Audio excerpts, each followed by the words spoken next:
Hello అందరికీ welcome to my channel Bhavishri. అందరికీ కూడా వరలక్ష్మి వ్రత శుభాకాంక్షలు. మేము వరలక్ష్మి వ్రతం రోజునే అయితే చేసుకున్నామంటే కొంచెం మంది ముందు వారాలు లేదా తర్వాత వారాలు చేసుకుంటారు కదా. మార్నింగ్ చాలా ఎర్లీ మార్నింగే చేసేసుకున్నమాట 5కి అలాగా. ఎందుకంటే మా హస్బెండే చేయిస్తారు మాకు పూజ.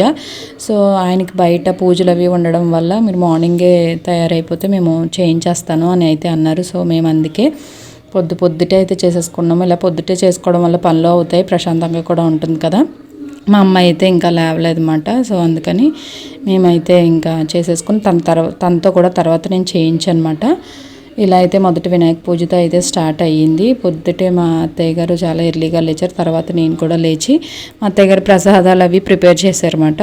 మొదటగా అయితే అసలు పరవాన్నం పులగం అది నైవేద్యం పెట్టుకుని కొబ్బరికాయ కొట్టేసుకుని మనం పూజ అయిపోయిన తర్వాత నైవేద్యాలు అవి కూడా ప్రిపేర్ చేసుకోవచ్చు. కానీ మాకు ముందు అయిపోవడంతో ఇంకా బూరెలు గారెలు పరవాన్నం పులగం అవన్నీ అయితే పెట్టాం. ముందు రోజు నేను కొన్ని శనగలు కూడా నానబెట్టాను. ఇంకా శనివిడి వడపప్పు పానకం అయితే కూడా నేను ప్రిపేర్ చేశాను అనమాట. ప్రసాదాలు అవి మా అత్తయ్య గారు ప్రిపేర్ చేశారు. సో ఇంకా వాటిని అయితే నైవేద్యం పెట్టేసాం. పులిహోర కూడా ప్రిపేర్ చేసాం అన్నమాట. ఇంకా అప్పటికైతే అవ్వలేదు, తర్వాత పూజ అయిపోయిన తర్వాత పెట్టేసాం. ఇలా వినాయకుడి పూజ అది కంప్లీట్ అయిన తర్వాత తాంబూలం అది సమర్పించేసి ఇంకా వినాయకుడికి హారతి అది ఇచ్చేసిన తర్వాత వినాయకుని ఉద్వాసన అయిపోయిన తర్వాత ఇంకా అమ్మవారి పూజ అయితే స్టార్ట్ చేశారన్నమాట. చాలా ప్రశాంతంగా అయితే జరిగింది. ఈసారి అమ్మవారిని చక్కగా నేను శారీ కట్టి అలంకరించి ఇలా అయితే నేను ఫస్ట్ టైం చేసుకోవడం. అంటే చెప్పాను కదా మా అన్న పెట్టిన వీడియోలోనే ఇలా బ్లౌజ్ పీస్ పెట్టి అలా చేయడం అని చేసేదాన్ని, కానీ ఇంతలా శారీ కట్టి అలా అయితే ఎప్పుడు చేయలేదన్నమాట. సో అందుకని ఈసారి ఇంకా హ్యాపీగా అనిపించింది. మీరు ఒకవేళ వ్రతం చేసుకుంటే ఎలా చేసుకున్నారన్నది కూడా కామెంట్లో అయితే షేర్ చేసేయండి. ఇంక వినాయకుడి పూజ అయిపోయిన తర్వాత అమ్మవారి పూజ అయితే స్టార్ట్ చేసేసారన్నమాట.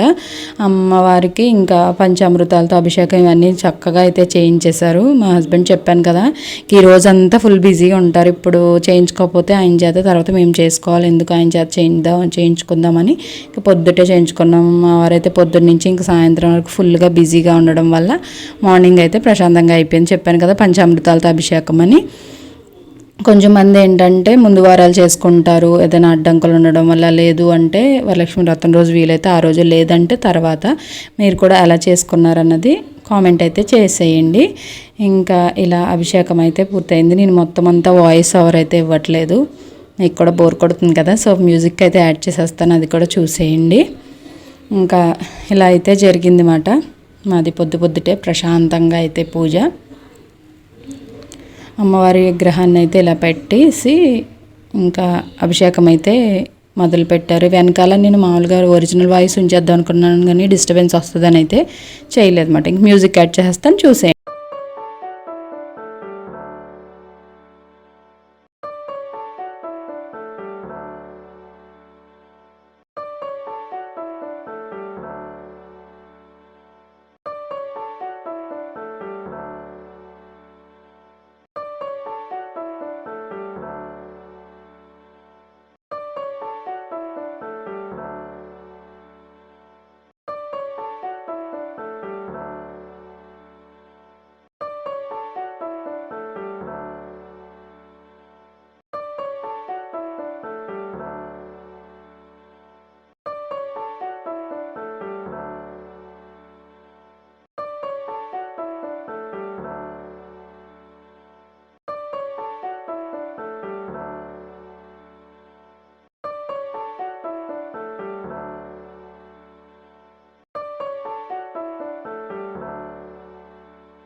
తోర పూజ ఇంకా మొత్తం పూజ ఫైనల్గా కంప్లీట్ అయిపోయిన తర్వాత ఇంకా ఒకరికొకరమైతే తోరాలు అయితే కట్టేసుకున్నాం. ఈలోగా మా అమ్మాయి కూడా లేచిందన్నమాట నిద్ర. తనని కూడా రెడీ చేసేసి ఇంకా పూజ తన చేత కూడా చేయించేసాను. మీకు ఫైనల్గా పిక్స్ కూడా పెడతాను చూసేయండి. అలాగే అమ్మవారి లుక్ను కూడా చూపించేస్తాను. అమ్మవారికి పక్కన కొత్త చీర కూడా పెడతాం కదా, దాన్ని కింద కవరేసి పెట్టాను అనమాట. మళ్ళీ కింద పెట్టేసాను ఏంటి అని అనుకోవద్దా, కవర్ అయితే కనిపించట్లేదు. ఇంకా ఈ వీడియో నచ్చితే కనుక తప్పకుండా లైక్ చేసి షేర్ చేసి సబ్స్క్రైబ్ చేయండి. మీ సపోర్ట్ అయితే అందించండి. ఈ వీడియోని మీరు లైక్ చేయడం ద్వారా చాలామందికి అయితే రీచ్ అవుతుంది. ఓకే ఫ్రెండ్స్, ఇలాంటి వీడియోస్ కోసం నా ఛానల్ అయితే సబ్స్క్రైబ్ చేయండి.